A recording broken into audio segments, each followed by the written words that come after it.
Hey everyone, today I'm doing something a little different. I'm making a recipe from a book. Now let me know down in the comments if you've heard of this book yet. It's called Unbreakable, and the author is Vonda Wright. She is an orthopedic surgeon and a longevity expert. And the book focuses on aging with power and strength, and it's a New York Times bestseller, so you got to check it out. And she also talks about how we need to get more protein in our diets, right?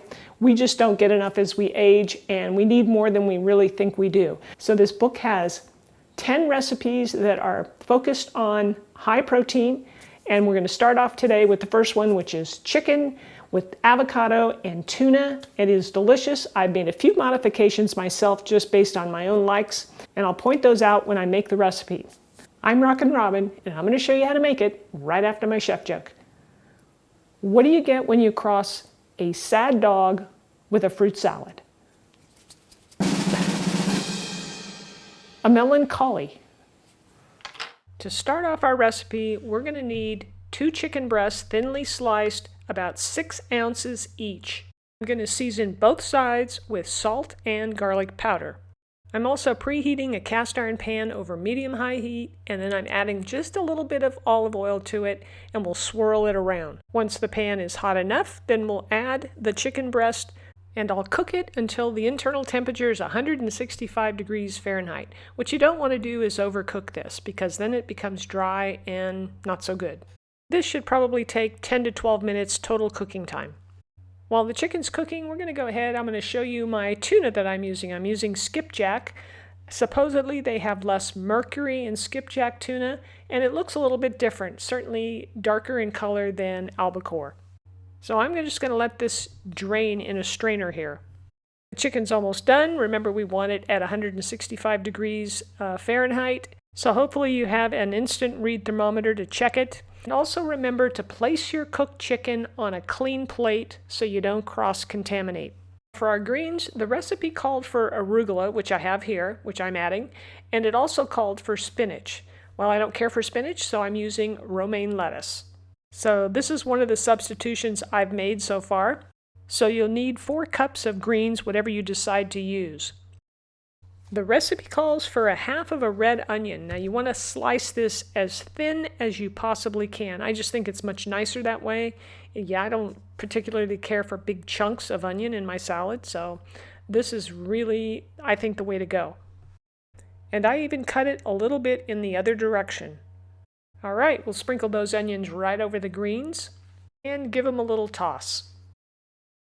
Next, I'm going to add some refreshing cucumber. We're going to slice this up, not too big of course, and give it a toss.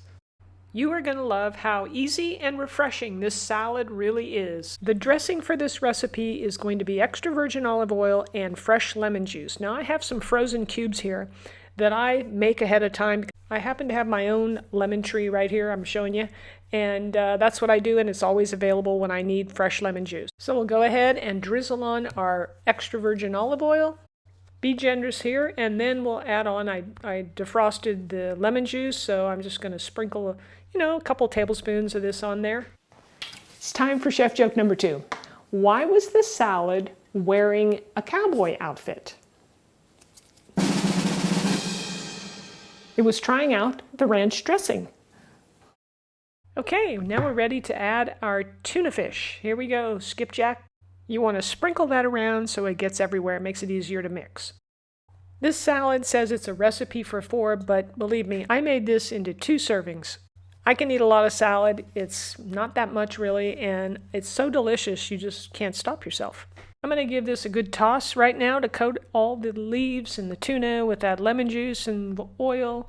Now the only other change that I made to the salad was, well, I happen to have some cherry tomatoes growing in my garden, which are fantastic, as you can imagine, and so I added them to the salad. It added color and it adds flavor. The recipe calls for just slicing the chicken, but I like to take it a step further to make eating it much easier. So I'll slice it and then I'll cut it in the opposite direction to get bite-sized chunks. That way when I go to eat my salad, I don't have to mess around with slicing things again. I'm just going to be able to dig in and enjoy. So one of the last things we're going to do here is score our avocado so that we can pull out some chunks and just sprinkle it all over. Now remember, this is a salad for one. I'm going to eat the whole thing. No problem. Now here's another good idea that I didn't show is when I was done making this, I put a little drizzle more of olive oil and a little bit more lemon juice to really finish it off, get a little bit of that flavor in the chicken as well. So who thinks they're going to make this salad? Let me know down in the comments. Now if you need a light dessert to go with our chicken salad, well, I got you covered here with some nice cheesecake lemon flavored cups. These are slightly tangy, have a little bit of sweetness to them. You're going to love the citrusy flavor, and they even have a little graham cracker crust. Click the link on the screen and it'll take you right to the recipe. Thanks for watching today, everyone. I hope you give this recipe a try. It really is delicious, it really is healthy, and I also hope you check out the book because there's a lot of information in there with the Unbreakable book, and it is definitely a worth read. All right, we'll see you next time. Take care.